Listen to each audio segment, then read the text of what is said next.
আল্লাহু আকবার, আল্লাহু আকবার, আল্লাহু আকবার, আল্লাহু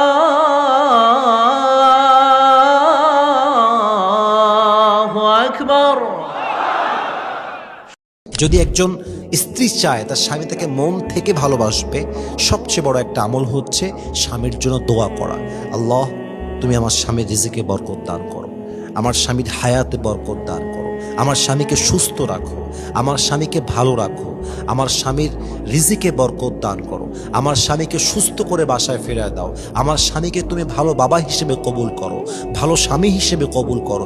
এই যে প্রত্যেকটা দোয়া, আল্লাহ তুমি আমার স্বামীর হৃদয়ে আমার জন্য ভালোবাসা ঢুকায় দাও, আমার জন্য মায়া ঢুকিয়ে দাও, আমার জন্য দায়িত্ব দিয়ে দাও। এই যে প্রত্যেকটা দোয়া আপনি স্বামীর জন্য করবেন, যে কোনো একটা দোয়া কবুল হয়ে গেলেই দেখবেন আপনার স্বামীর হৃদয়ে আল্লাহ আপনার জন্য পরিপূর্ণ ভালোবাসা ঢেলে দিয়েছে। পড়েন সুবহানাল্লাহ। এই জন্য দোয়া করতে হবে। দোয়ার মতো অল্টারনেটিভ ওয়ে আর কিছু নেই। কোরআনে আসছে উদউনি আস্তাজিব লাকুম, তুমি আমাকে ডাকো আমি তোমার ডাকের সাড়া দেব, তুমি আমার কাছে দোয়া করো আমি তোমার দোয়াকে কবুল করব। এই জন্য স্বামীর ব্যাপারে দোয়া করার দরকার যুবক ভাইয়ের, আছে না নাই?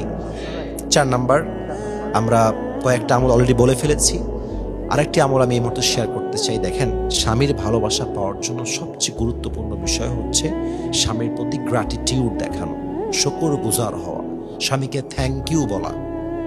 অনেকে এটা বলে না, বলতে চায় না। স্বামীকে ক্রেডিট দিবেন। তুমি না থাকলে আমি যেতাম কোথায়? তুমি আছো বলে তো আমি ঠিক আছি, তুমি আছো বলেই তো আমি আমার ছায়া খুঁজে পাই, আমি আমার মানুষটাকে খুঁজে পেয়েছি, আমি শান্তিতে আছি, এটা ছাদের তলে আমি আছি, হোক না আমি কম খাচ্ছি, বাট তুমি আছো মানে আমার সব আছে। গ্র্যাটিটিউড হন, স্বামীকে থ্যাংক ইউ বলেন। ইভেন অনেক মেয়ে আছে দেখবেন সুযোগ পাইলে শুরু হয়ে গেল, আমার এইটা নাই, আমার ওইটা নাই, আমার সেইটা নাই, আমার ওইটা লাগবে, এইটা লাগবে, ওইটা দরকার, খালি নাই নাই, খালি নাই নাই, সব এইটা নাই ওইটা নাই। কিন্তু বলে না যে স্বামী তুমি আমাকে যা দিয়েছো এনাফ, আমার অনেক আছে আলহামদুলিল্লাহ। আপনার এই একটা বাক্য, একটা শুকরের বাক্য আপনার স্বামীর মনে 1000 গুণ ভালোবাসা বাড়ায় দেয়, ঠিক কিনা বলেন আপনারা সবাই? এই জন্য স্বামীকে থ্যাংক ইউ বলবেন, স্বামীর কাছে বসবেন, স্বামীকে বলবেন জান এই যে আপনি কাজটা করেছেন আমি যে কত খুশি হয়েছি বলার কোনো ভাষা আমার কাছে নেই। এই ছোট্ট একটা প্রশংসা স্বামীর জন্য স্বামীর মনটাকে প্রফুল্ল করে দেয়, স্বামীকে উজ্জীবিত করে ফেলে, স্বামীর মনে ভালোবাসাটা বেড়ে যায়। এই জন্য স্বামীর কাছে গিয়ে নাশুকর না হয়ে শুকরগুজার হবেন। হাদিসে আসছে লা ইয়াশকুরুল্লাহা মান লাম ইয়াশকুরিন নাস, যে বান্দা মানুষের শুকর আদায় করতে পারে না সেই বান্দা আল্লাহর শুকর আদায় করতে পারে না। এই জন্য স্বামীর সামনে শুকরিয়া আদায় করবেন, স্বামীর সঙ্গে ভালো ব্যবহার করবেন, স্বামীর প্রতি আনুগত্যশীল হবেন, স্বামীর সামনে নিজেকে প্রত্যেক দিন দৈনন্দিন জীবনে বিউটিফুলি রিপ্রেজেন্ট করবেন, সেজেগুজে রিপ্রেজেন্ট করবেন, শাড়ি পরবেন, চুড়ি পরবেন।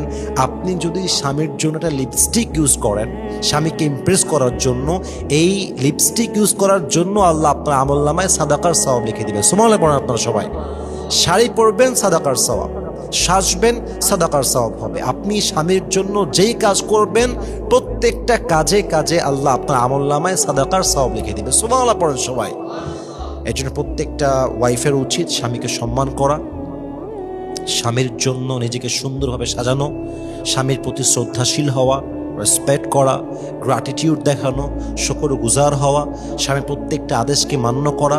যদি এই আমলগুলো প্রত্যেকটা নারী করতে পারে, যদি সে বিশ্বস্ত হতে পারে, লাভিং হতে পারে, কেয়ারিং হতে পারে, রেসপেক্টেড হতে পারে, স্বামীকে সম্মান করতে পারে, কলিজা দিয়ে ভালোবাসতে পারে, আশা রাখা যায় প্রত্যেকটা নারীকে তার স্বামী কলিজা দিয়ে মন দিয়ে ভালোবাসবে। আল্লাহ প্রত্যেকটা মা বোনকে বোঝার তৌফিক দান করুক, সবাই আমিন।